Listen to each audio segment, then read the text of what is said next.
What's happening, guys? It's MWZ from Unreal Gaming with a little voiceover that I have for you. Today I have an ACW-R review, one of the carbines for all classes. It's all classes that you could use carbine, and I just have some voiceover on this gameplay that I am playing with the ACW-R on the Siege of Shanghai Domination. So, starting off, this is kind of a channel update video, kind of not. It's a review channel update video-ish, because what I'm going to do right now is do more high quality videos, but as you see, I'm doing a voiceover which takes more time and editing and stuff like that. Before I just did all live commentary, but now I'm doing a voiceover which takes more effort and time.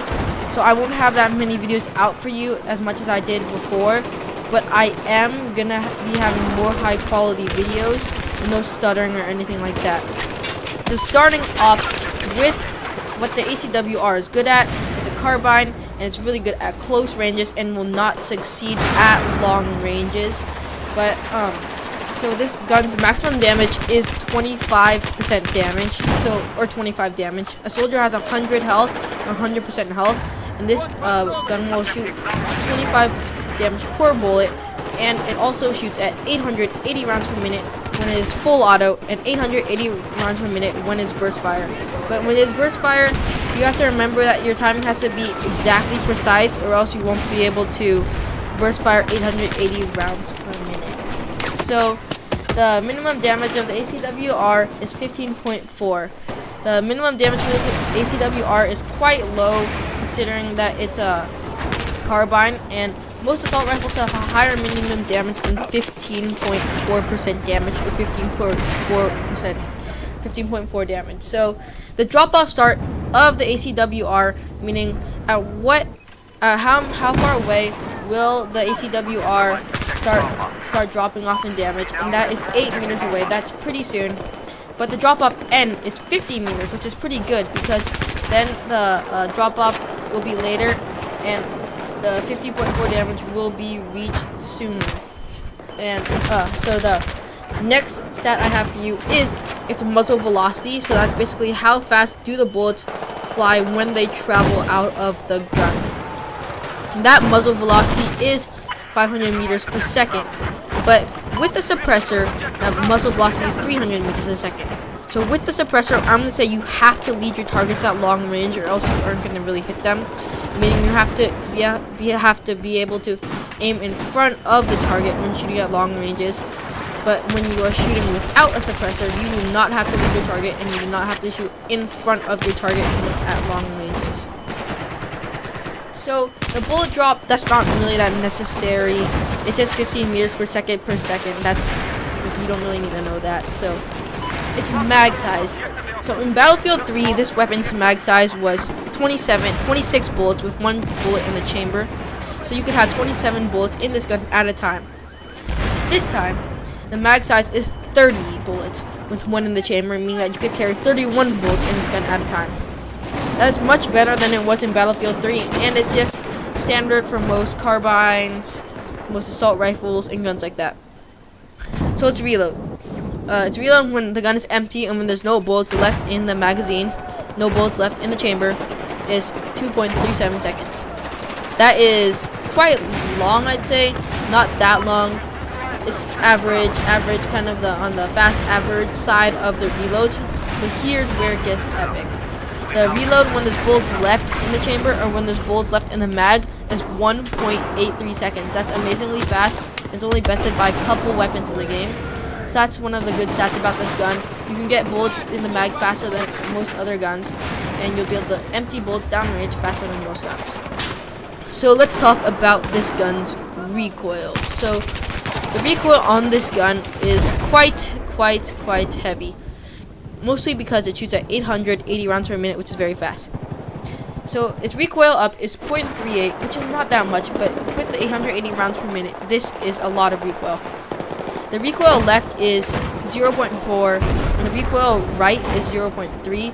That's quite a bit of horizontal recoil, and since there's more recoil to the left than recoil to the right, the gun will be pulling up into the left, not up into the right. So the recoil decrease is 18, but I don't think you guys need to know anything about that unless you're like a huge stat junkie, and it's 18, so it restores itself from its recoil 18 milliseconds, and that's not very long at all. So it's first shot multiplier, meaning when you shoot your first shot, your gun usually kicks out more than if you have constant rate of fire down. But this first shot multiplier is 2.3, meaning the first shot recoil, as you remember, the recoil up is 0.38, and the first shot multiplier is 2.3, so 0.38 times 2.3, I don't know, I don't want to do the math. It's quite high, it's 0.6, so just be ready for the gun to kick up when it starts to shoot. So its spread is 0.3 while moving. That's average for all carbines, all assault rifles. Average has average spread. Whoops, I'm not gonna answer that. No. And its spread is, well, not moving is 0.3. That's just average. And its spread while moving, man, it's 0.8. That means that your accuracy like decreases by ×2 when you are moving. So when you're using this gun, I really suggest that you do not move while shooting this gun. Only strafe if you have to, but if you have to strafe, it's kind of corny, I don't know, because I was just strafing in the video right there. If you have to strafe, then strafe, because, you know, it is harder for your target to hit you when you are strafing. So its hip fire ACW-R is quite decent. It's pretty good.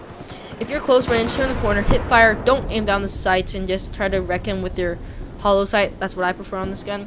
Just hip fire away. Its hip fire is pretty good. You'll be able to hip fire it.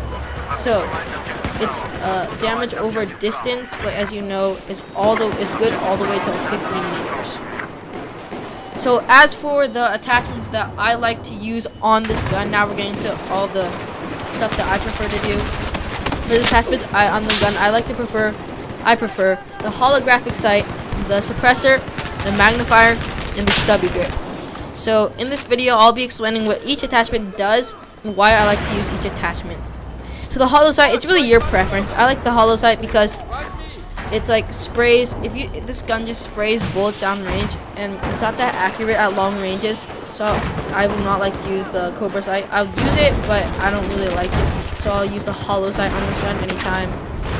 And why I like to use the stubby grip is because it increases accuracy, and that's just essential for most carbines. Most carbines don't have that great of accuracy, and I like to run stubby grip on most of my guns, I guess.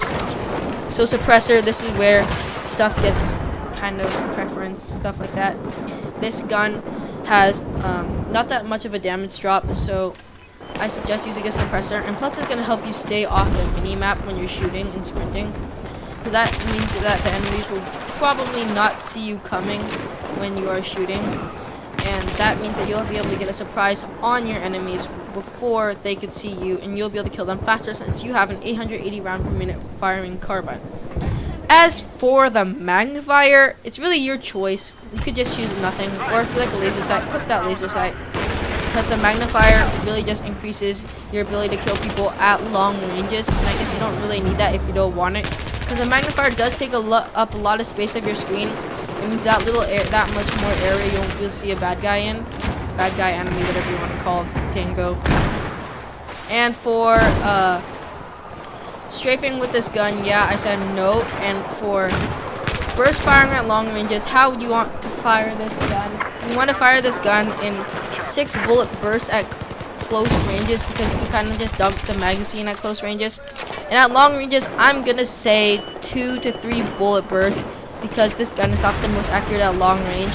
You might even want to do semi-auto, actually. You could do semi-auto at long ranges, but I don't really recommend it, because if you use the attachments I like to use, which is the suppressor, this gun is not going to be so great at long ranges. So you don't engage at long range with this gun.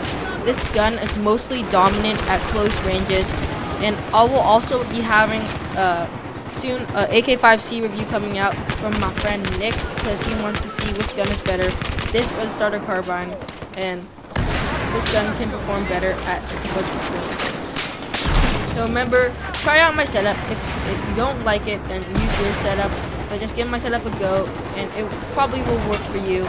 And remember to burst fire this gun, don't mag dump unless you are at close ranges. Those are essential things you have to do. And that's all I have for you guys today. And we'll see you guys all later. Enjoy the next minute or or so, 30 seconds or so of this video, and we'll see you guys all later. Bye bye.